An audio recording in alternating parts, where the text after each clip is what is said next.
Hey everyone! Gosh, it's been a while since I've done one of these. I hope you're all doing well. Okay, so today we're going to be learning to play the song Drinking by Boa. Alright, I'm all tuned up. Let's get into it.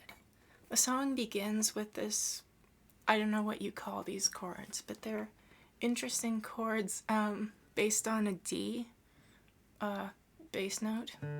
So you've got the open D string, and then you'll put your index finger on your first fret G string, and I tend to put my ring finger on the second fret of the high E string, and the reason for that is because you need to be able to do a hammer-on, like, and I find that easier with the ring finger. You could also use your middle finger if that works for you. It's a bit of an awkward stretch for me, so I don't. But yeah, this song is in 6/8, so we're going to be strumming 1, 2, 3, 4, 5, 6. 1, 2, 3, 4, 5, 6. That's our first chord. And the way we're going to play it is on the fourth beat, we're going to do a hammer-on from open to second fret on that high E string. So it's going to sound like this. Next, we play the exact same thing again, except take your index finger off of that first fret G string and just leave it open. And when I do this, I also switch to my middle finger on that top string. Again, it's entirely up to you. The reason for that is just that, for me, it makes the move into the next chord easier. So the exact same thing, just with the G string open. So finally, to finish off this chord progression, we're going to play a D chord. And we're going to use that same hammer-on pattern, and we're going to play 2 bars of that.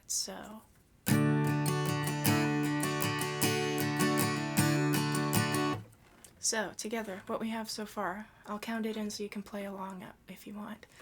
1, 2, 3, 4, 5, 6.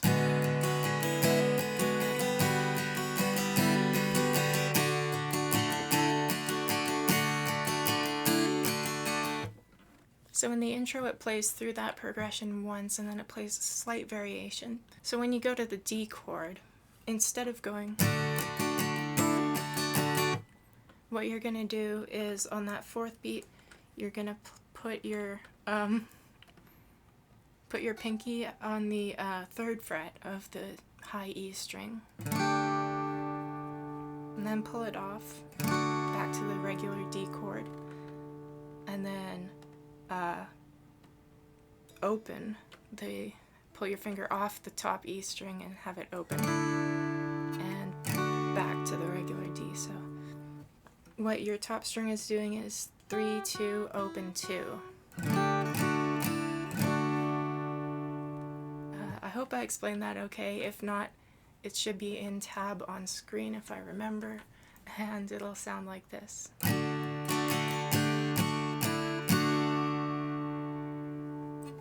Okay, the verse is going to be that same chord progression over and over.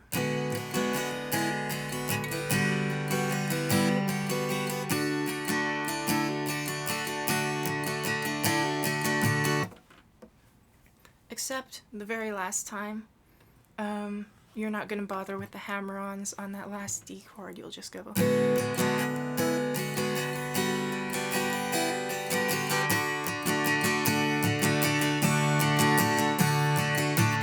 And we go into the chorus. Alright, so the chorus is rather simple. We've got some hammer-ons and stuff, but other than that, it's like 3 chords. So if you can play an E chord, a G chord, and a D chord, you're pretty much set. So we'll play 1 bar of E, 1 bar of G, and 1 bar of D. Now the first time we've got a bit of extra stuff on that D chord. So you'll play 3 beats of regular D, then 3 beats with your top E string open, then you'll do a hammer-on back to the regular D chord. And finally, you're going to use your pinky on the 3rd fret there, and do a pull off back to your regular D chord. So it kind of sounds complicated when I try to explain it, but I promise it's not. It's just...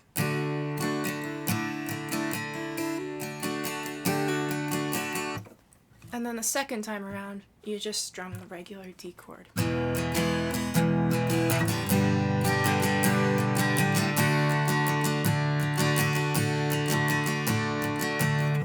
Okay, so the 3rd time around in the chorus, it does that same pattern with the D chord variation things.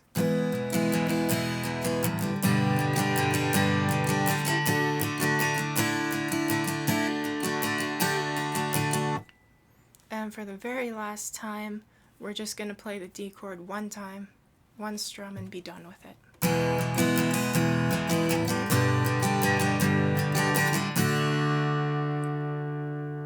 And that puts us back into the verse. Second verse is the same as the first one, so I'm not going to bother going over that again. Second chorus is a little different. We start the same way with this.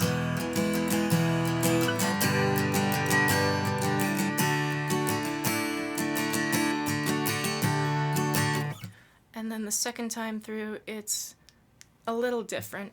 We go the same E, G. Now we're going to do an A sus4, so that's like your A chord, but instead of the 2nd fret on the B string, you play the 3rd fret. So.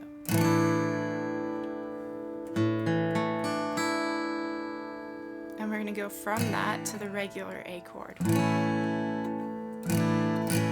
There's a bunch of ways you can play this, and it depends on how you prefer to play your A chord.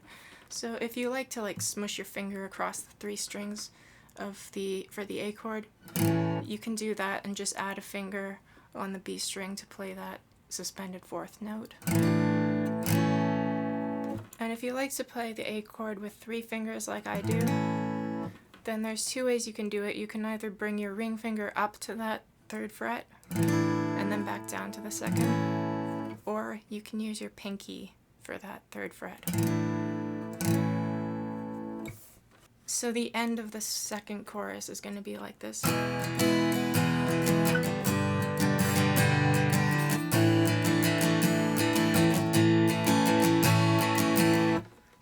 Now we go into the bridge section, and this is rather simple. It's just a kind of long chord progression. So we go D, G, D, E, D, G, and then we end on D, A, G. And that's it. That is the bridge section. Once we're done with that, we go into one final verse, exactly the same as the other 2, and we're into the final chorus. The final chorus is simpler than the other choruses because you literally just go E, G, D. And that's it. No noodly stuff. None of that. And then the second last time through, if you want to do it in the recording, it goes...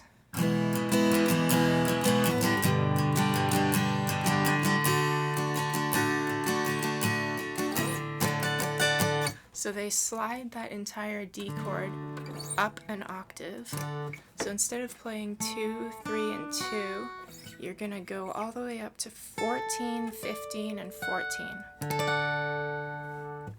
I mean, that's optional. It's just a pretty distinct thing in the recording, so I thought I would include it. And we finish the song off with the same thing, just ending on that D chord.